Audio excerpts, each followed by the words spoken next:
Toby for BuregaFarnell. I came from Singapore. The reason why we invited somebody from that far away,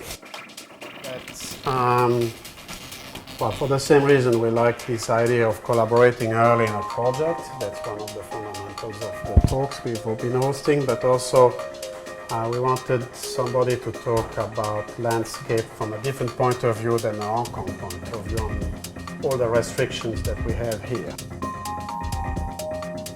As Marc mentioned, my name's Toby Kyle and I'm from BuregaFarnell in Singapore. We're a landscape architecture and interior design company, but I'm project manager of the landscape team. I'll just give you a bit of an introduction. The company was established in 2007 by our two principals, Joel Burega and Richard Farnell, hence the company name, BuregaFarnell. Joel Burega is a landscape architect and Richard Farnell is an interior designer.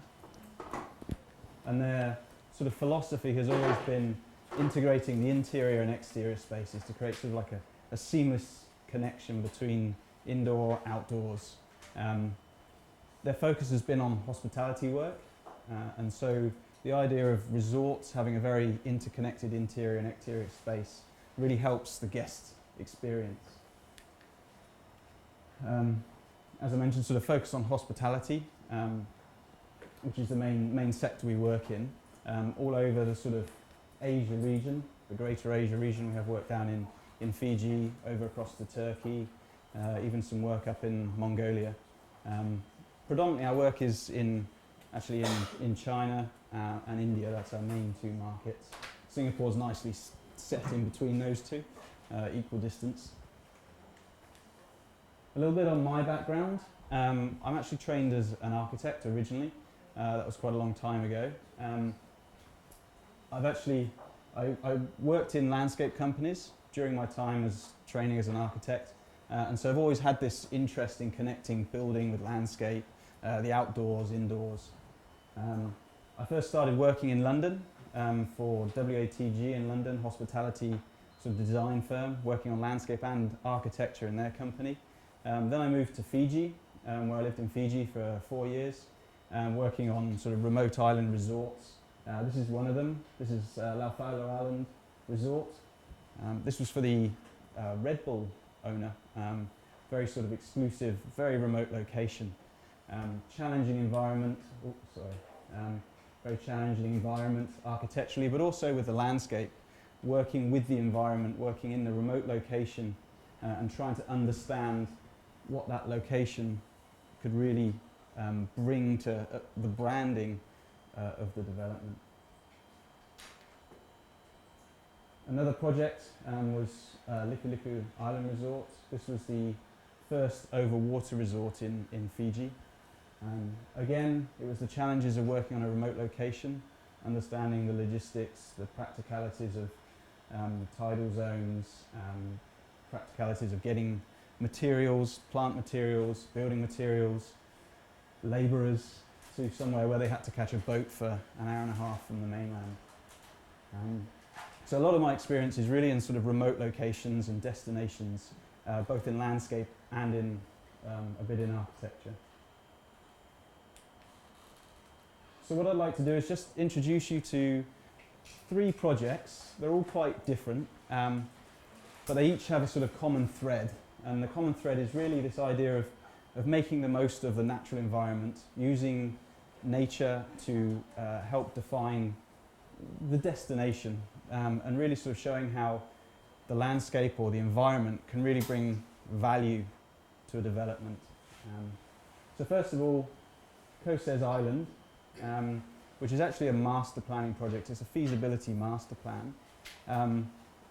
But really what it was attempting to do was to work with the economic consultant, the feasibility consultant, which was HVS out of Hong Kong. and provide an illustrative scheme to accompany the economic plan. So it's not really a detailed master plan, it's more helping to create an identity that represents the economic study that was undertaken. Okay, so the project itself is in South Cambodia. There's a group of islands down near the border with Vietnam. This island sits right on the borderline. This is actually a Vietnamese island. This is Koh Ses here. This is Ream National Park. It's got quite a large variety of endangered wildlife. And it's a very sort of naturalistic place. So before we really even went to site, our intention was to understand this background, understand the context of this natural environment. It's also got sort of a vast quantity of endangered water life, you know, the white dolphin, even crocodiles around that area.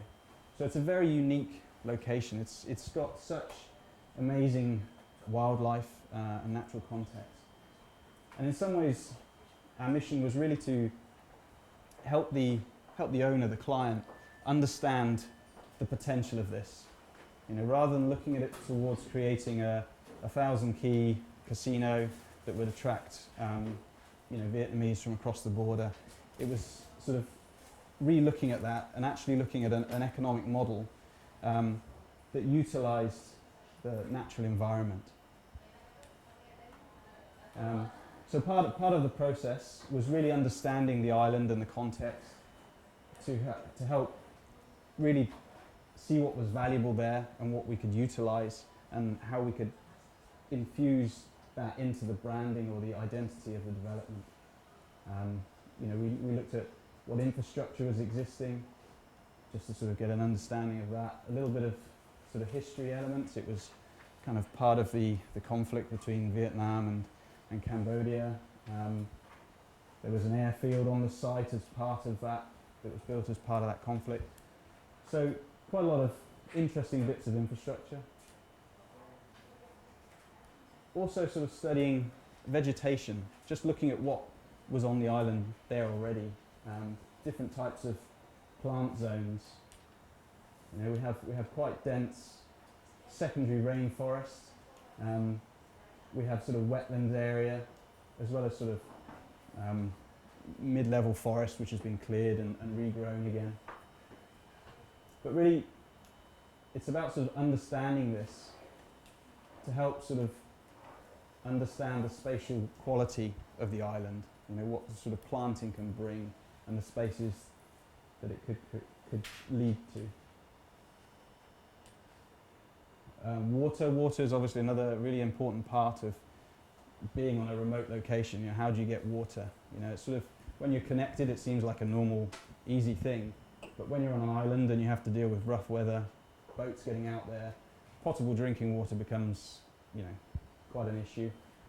So really looking at water sources on the island. Also, you know, the character of the ocean as well. You know, in different areas it has different reef depths, it has different water depths. Sometimes there's sandy beach, sometimes there's rocky headlands under the water. But they're all important parts of a resort. You know, what can you make of that? How can you attract guests by showing them there's amazing snorkeling here, there's a secluded sand beach here. You know, all those things are really important when you start looking at the bigger picture.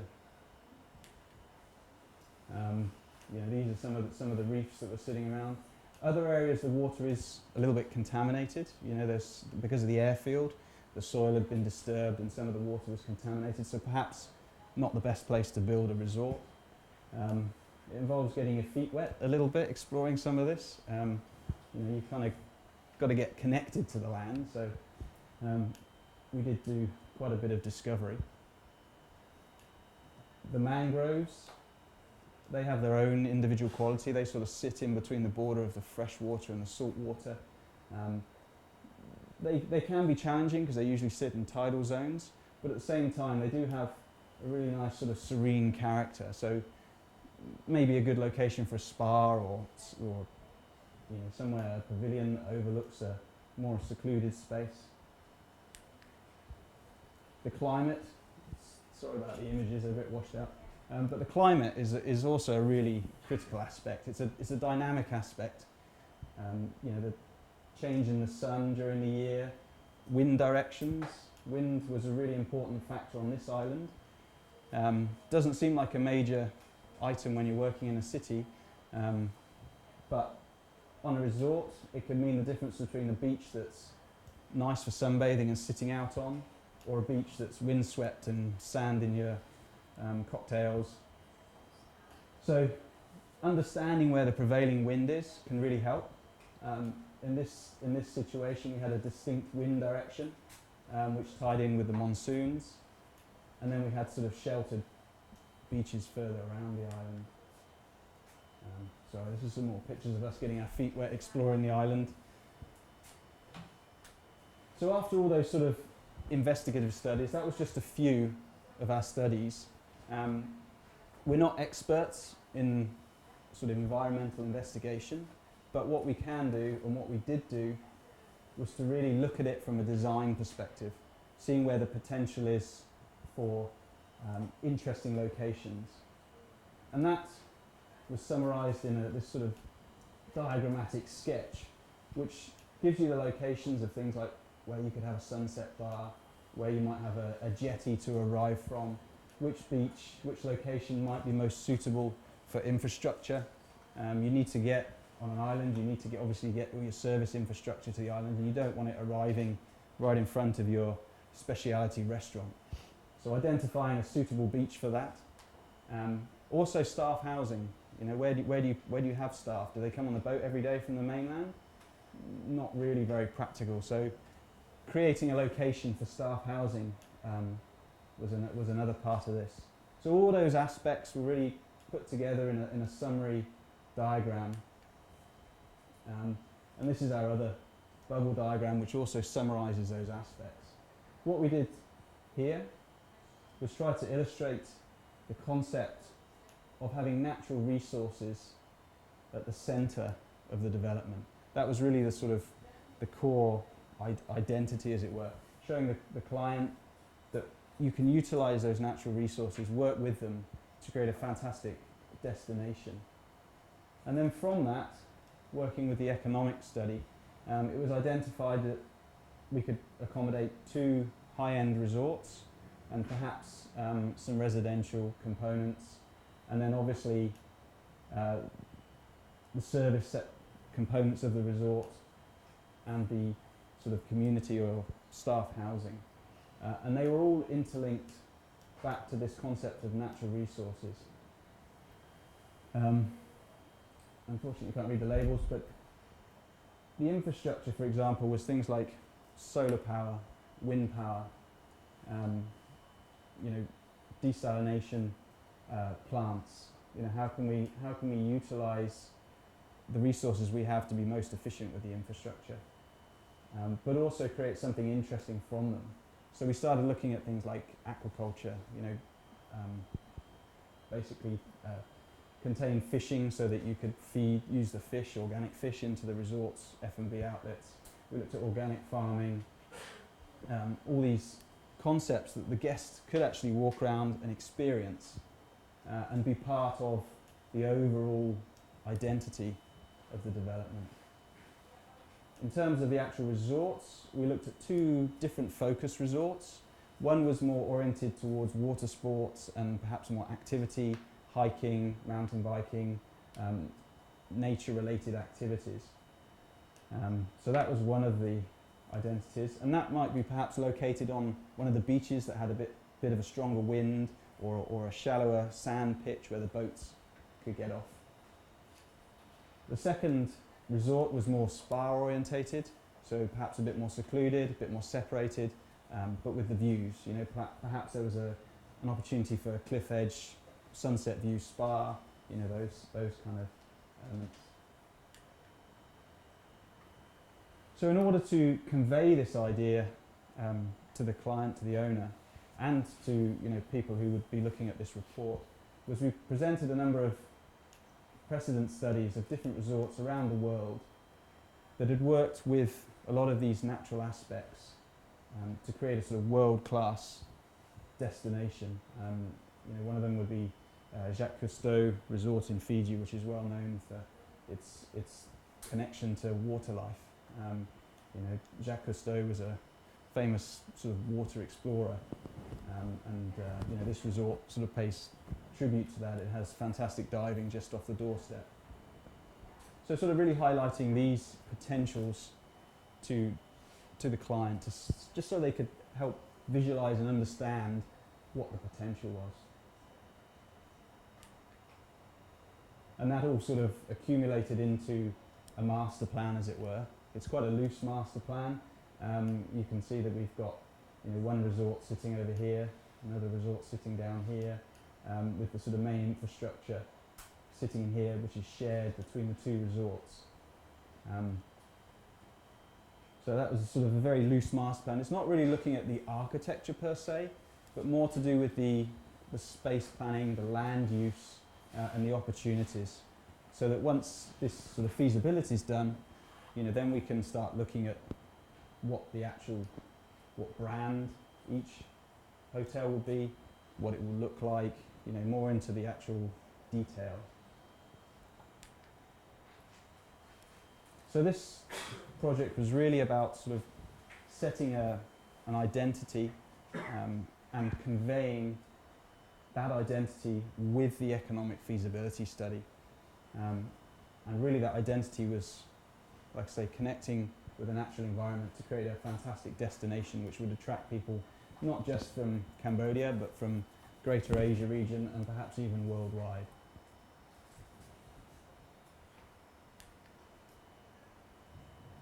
So my next project is the Grand Hyatt Lijiang Mountain Lodge. This is slightly different.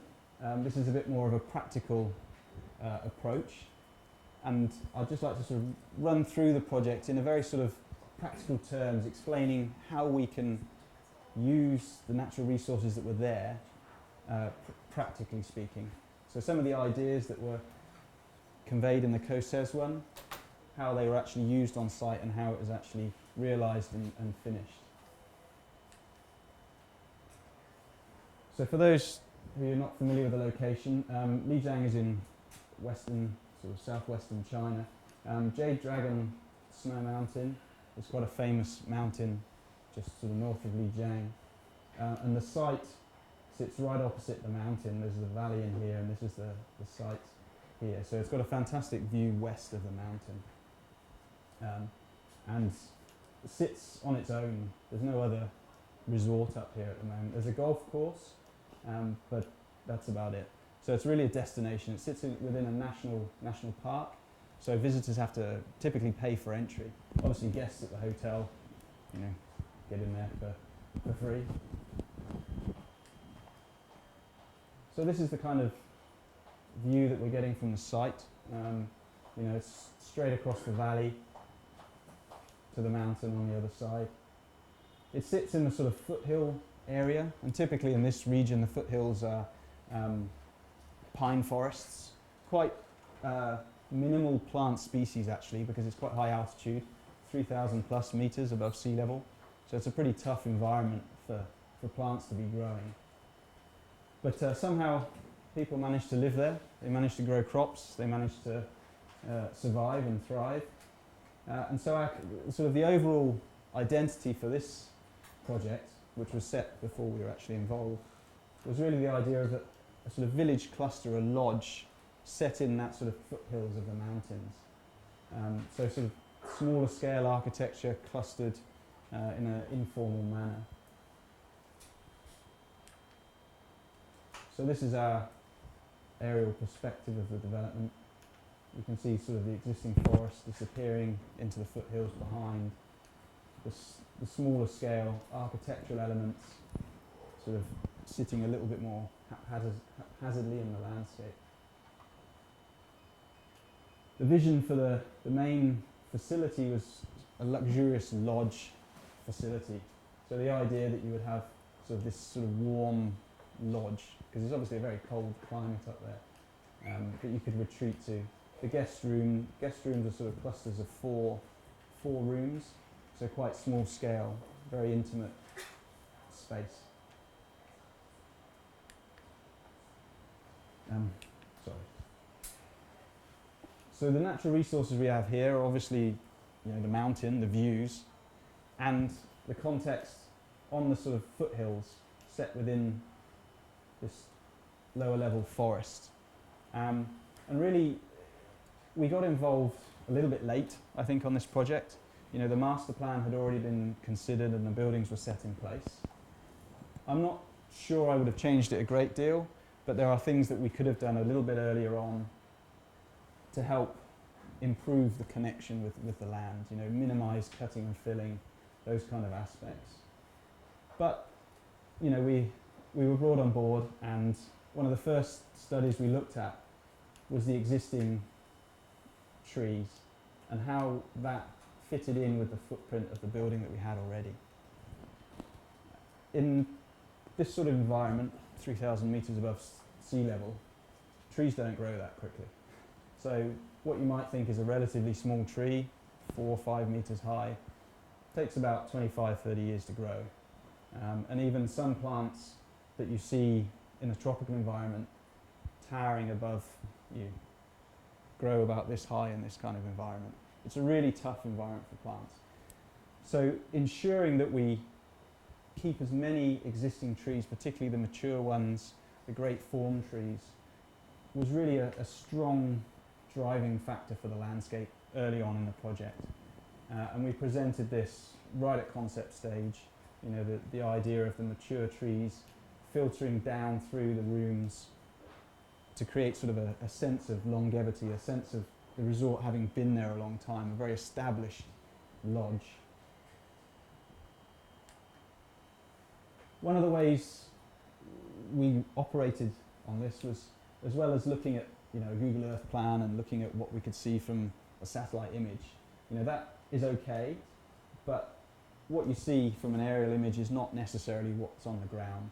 You know, you can see the dark matter, which looks like trees, but it might be foliage.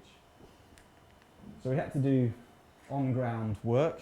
You know, you have to kind of walk around site, a bit like Coast Edge, you kind of have to get your feet dirty, you have to walk around. You know, the site was a forest, there was nothing there, no infrastructure, it was pretty dense, you kind of have to get through it. So one of the ways we looked at it was, we walked around site with this was effectively a GPS on our telephone, mapping out trees that we really thought were kind of unique and would be worth keeping.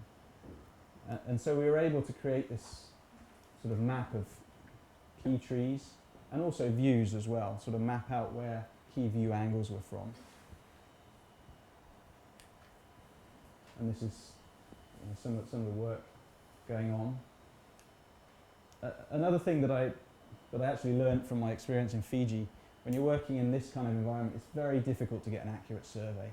If you've got a forest and it's covering the place, it's pretty dense in here, and getting sight lines for surveys, even using sort of GPS locating, it's pretty tough to get an accurate picture. So what we did in Fiji, and we translated it to here, was to map out on site before anything was cut down, ideally, didn't quite happen, but ideally before anything's cut down, you map out the building locations with a string and you see where the building locations are. Then once you've seen that on site, you can start shifting the building just slightly. You know, maybe it's a matter of moving it a metre so we can keep this larger tree, something like that. But it's a very sort of, almost like sculpting on site.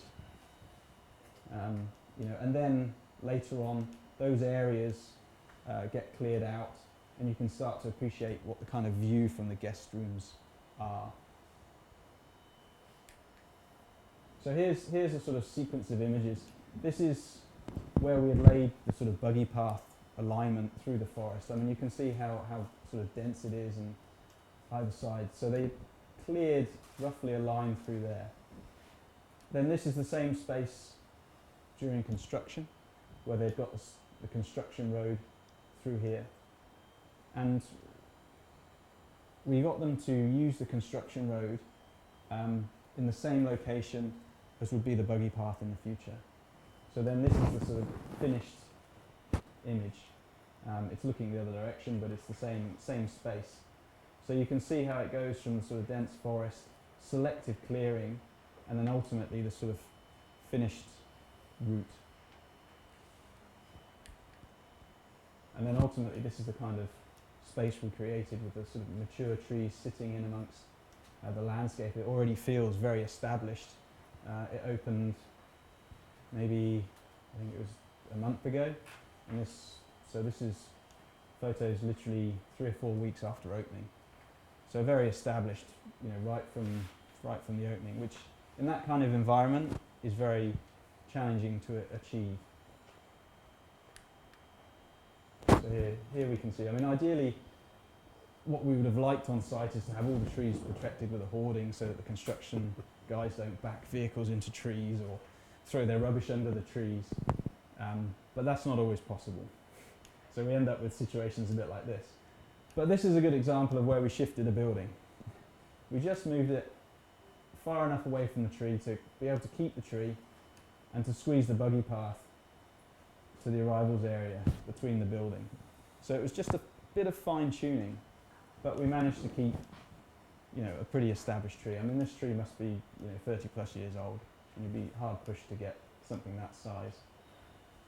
It'll fill out over time. It looks a bit scrawny at the moment, but it will fill out. So here we can see, you know, that really sort of nestled quality of the resort, and, you know, going back to that original perspective, how now it really has settled into that hillside and it feels really part of that location. Another aspect that I touched on earlier was views. Views from the resort are obviously a really important part of the value of the public areas, but also of the guest rooms. We were effectively given this guest room layout, but like I said, we had a bit more freedom to move the smaller buildings around. So we worked quite closely with the architect, just to sort of tweak the locations, making sure that buggy paths were efficient, using the contours, missing trees, all those kind of things, but also orienting the guest rooms so that they all had a view of the mountain. That was a really important brief from the hotel operator. During the process, we were actually given a brief to plan out additional guest rooms in this area, which obviously sits right in front of this key view here. So we had a bit of a challenge on our hands there. This time we were involved early enough, and we were really able to work with what we had to map out and plan the space. It's quite densely packed in there, but we did have the benefit of a level change, and so we were able to really selectively move the buildings around so that we made sure that even if it was just a glimpse view, there was views through the buildings towards the mountain. And you know, these are the kind of views that we're getting from some of the rooms at the top, the upper levels. Sorry, it's a bit washed out, but the levels also, I mean, that was a really critical thing. That this higher level is the spa. There's a yoga pavilion that sits on a reflective pool up here, and it's almost the sort of signature piece of the hotel. And yet these guest rooms had to sit in front of it. So again, it was working with the contours, understanding the levels, looking not just at localized views, but taking a view line from here right across to the mountain 2 kilometers away on the other side. So there's a lot of tweaking in those levels as well as on plan. So a very three-dimensional understanding of the space. And also, obviously, the planting. We don't really want to see a great deal of the back of the buildings from here. So it's putting suitable planting and then it will screen that, but not grow too high that you'll block the views. So this is the yoga room, looking out over those rooftops, the mountain in the background. So you can see that we were able to sort the levels out, sort the buildings out. So there was a dip in the buildings between so that you could get a glimpse of the rooftopscape, but there was always that view of the mountain. And so that's, you know, the ultimate product of all that sort of careful labour on levels and fiddling around with buildings. So that really sort of just, it gives a few examples of how we actually implement the ideas of working with the natural environment and make the most of it to bring out the quality of the location and the destination.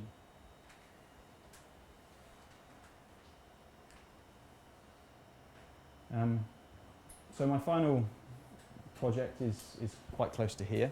It's not rural, it's not in the mountains, it's not somewhere remote, it's in Zhuhai.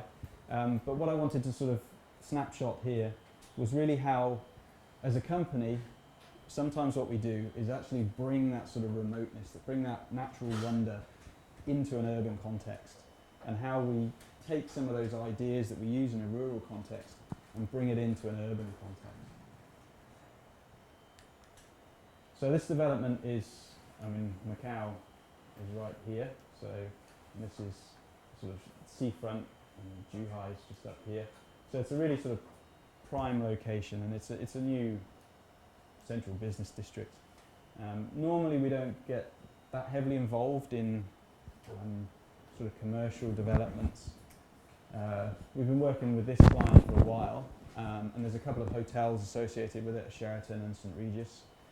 So they really wanted us to work with the architect to look at this whole space and connect it as one, rather than just looking at a hotel individually. It was creating a unified landscape throughout the whole development. It's still under construction. I mean, some of you may know the location, some of you may not. It's right on the waterfront. This is Macau in the background. Well, that's Macau on the left there. The architectural vision, the concept from the architect, was inspired by ribbon dancing, Chinese ribbon dancing. And it was this idea of sort of fluid, dynamic building that wrapped around some of the key facilities in the master plan. There's a big convention centre. Behind here there's a couple of theatre halls. This is the Sheraton in the background. The tower will have St. Regis at the top, and at the base it will have office, and then this is a retail block. So the architect had already established the sort of master plan vision, but really our job was to give it a sense of place, give it a sense of context. Now that's not always easy in an urban situation. You don't have that much natural characteristics to work with. So we looked at further afield. We looked at Zhuhai on the whole. You know, the character of the ocean, the character of the rocks. You know, it has this well-known sort of sculpture along the seafront, and these were sort of aspects that we drew inspiration from for the landscape.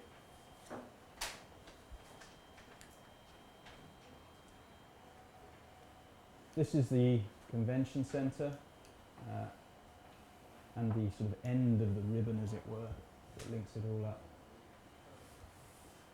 It's a very large open space, so we have a mixture of very large open functional spaces that create the grandeur and drama. But they can be very bland, they can be very sort of plain when they're not in use. So one of the items we did work with was the use of water in a number of locations. This is quite a large water feature that can be seen from the road. It's part of the main arrivals to here. It operates as a still water body and as a fountain. It has a stage in the middle that exhibitions can be put onto, and you know, large open spaces where you get the large volumes of people.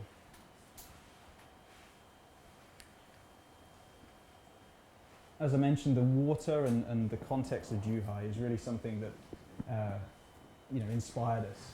So how we could bring the water into this urban context and create that sense of being somewhere like Zhuhai, which is effectively sort of a coastal city.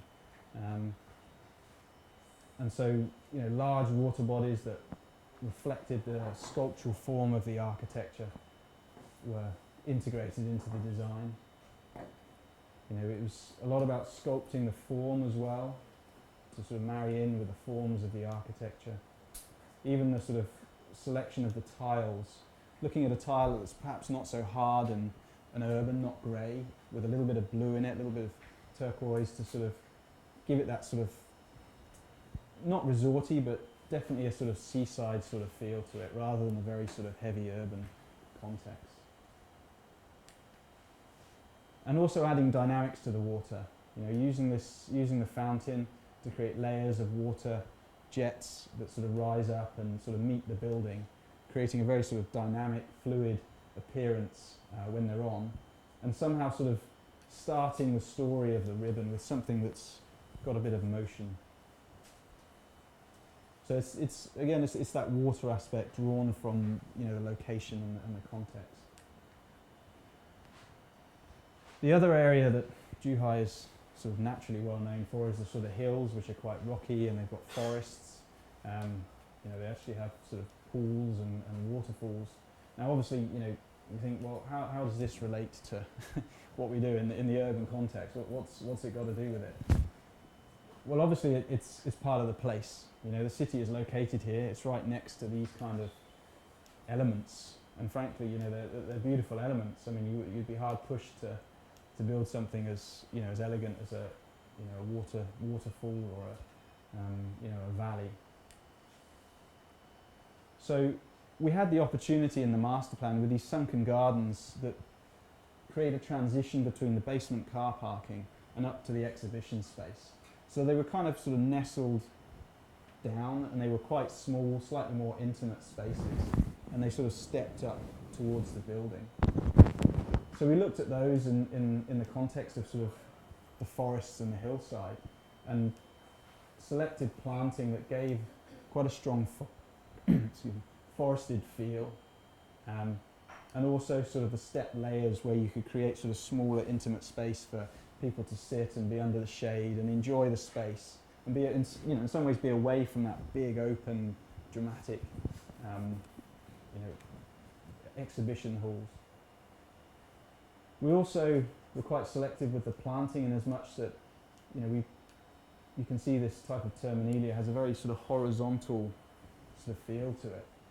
It's great for shade. It has kind of a nice sort of speckled shade, but also it ties in with the sort of layering of the architecture and sort of picks up on that sort of aspect of it.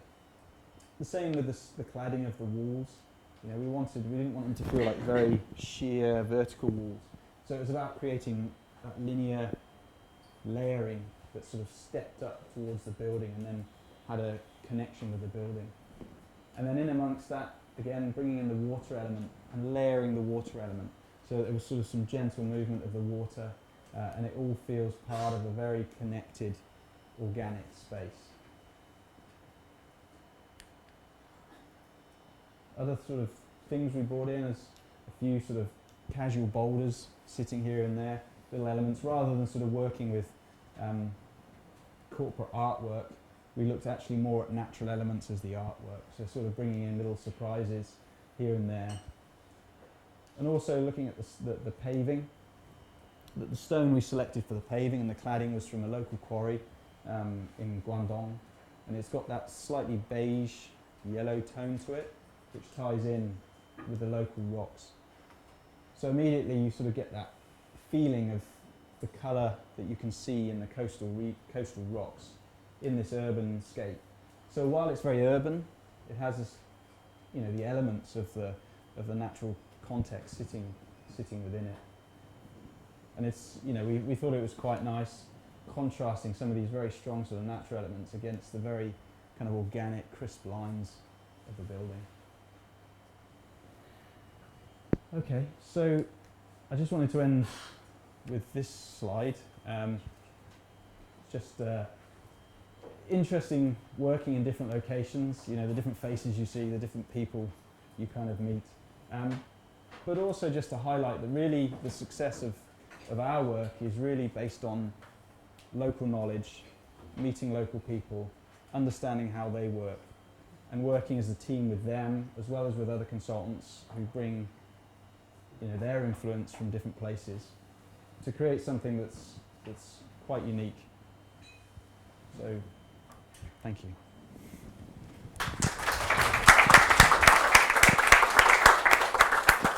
So, any questions?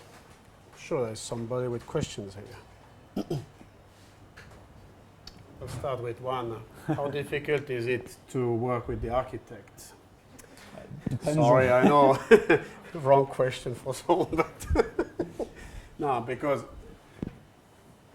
when we work with some people present here or not, we're lucky enough to be quite early, and obviously the architect are the one that look at where the money is the most money is spent and all that stuff. So obviously they come in the game quite earlier, and we have the chance to be on many projects involved quite early, which allow us to talk with them quite early, especially on the design and build. But what's your experience with landscape? I think it definitely helps to be involved early on. Like I sort of showed with the Grand Hyatt Lijiang, that if you can work with the architect on the sort of space planning, you can really create a better overall effect. Is it difficult to work with architects? Depends on the architect.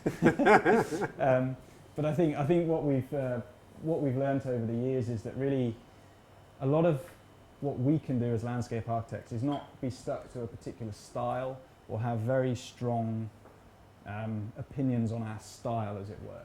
That to create a great project, we work with the architect, understand what their design approach is, what their intentions are for the architecture, and try and support that. So with something like the the Zhuhai project,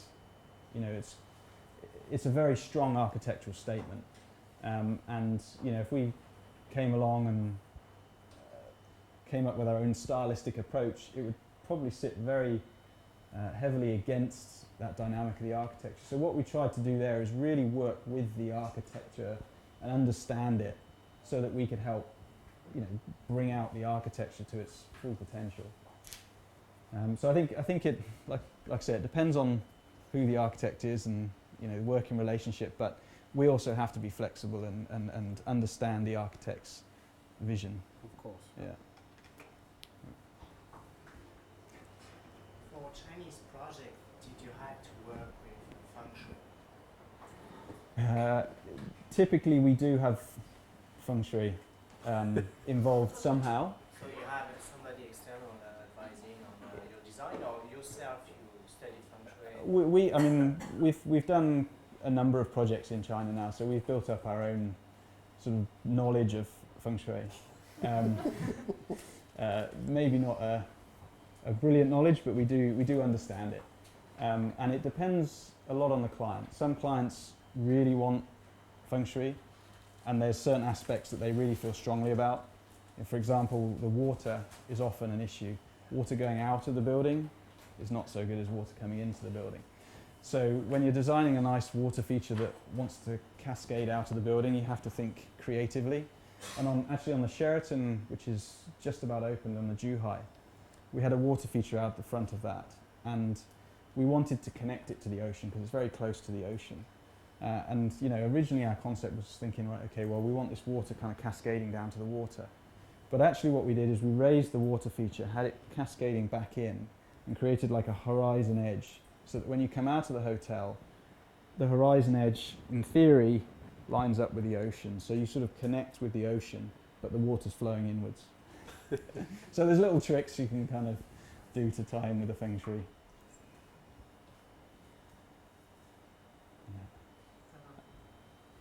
How do you see the workmanship in China, and what's the challenge that when you work with the local design institute, so to create those working drawings, how do you see it? Again, it depends on the local design institute. Lijiang was a real challenge, mainly because it is quite it's remote in China, and so I think the further you get away from urbanization, the less skilled the workmanship is, the less abundance of skilled workmen are. So it's very hard from a construction point of view to get good quality construction. We were lucky enough for the Mountain Hotel to be working with local designers, or not really local, but they were based in Beijing. They were the Design Institute. And we had quite a good working relationship with them. And also the contractor. The contractor was a nice amalgamation of a well-known contractor from Shanghai. They moved their operation, or based some operations in Lijiang, and then teamed up with local villages, local plant suppliers. And so we were able to work with a professional contractor, but he was able to subcontract that work out to very good local sources. So it's sort of amalgamating the best of, you know, the management that comes from the city, but also the local knowledge of the location. So that was a good example. Others haven't been so successful, but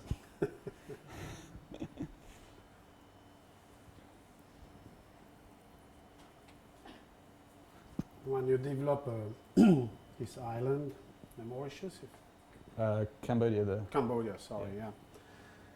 And I find it really interesting. What's the status of this project? Because you define big part of the experience, or at least the master experience for the island. At what stage is it? And do you think that this will filter down to details in the future? yeah. I mean, what often happens with these sort of master plan or feasibility studies is that they often don't go too far too quickly, and it takes a bit of time to realise. I mean, I worked on that master plan a few years ago.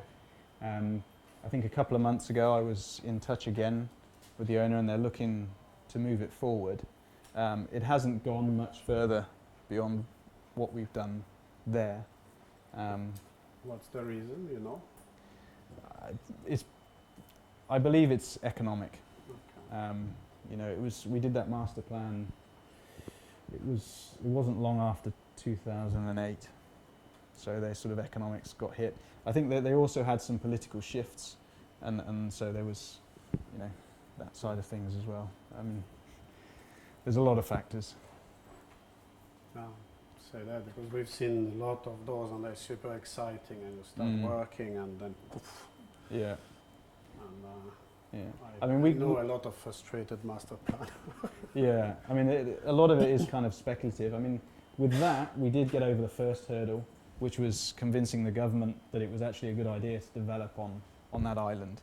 So that sort of was the first hurdle which we did get over with that presentation and the economic study. So it was successful from that point of view, but from ongoing point of view, sort of the court's still out.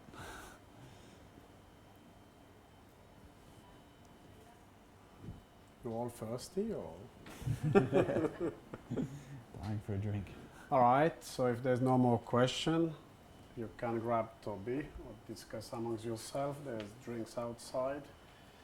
Water, I'm not sure there's a jar, but we'll put a jar of water also. Thank you very much, Toby. Thank you, Mark. Thank you, everybody. Nice to see you.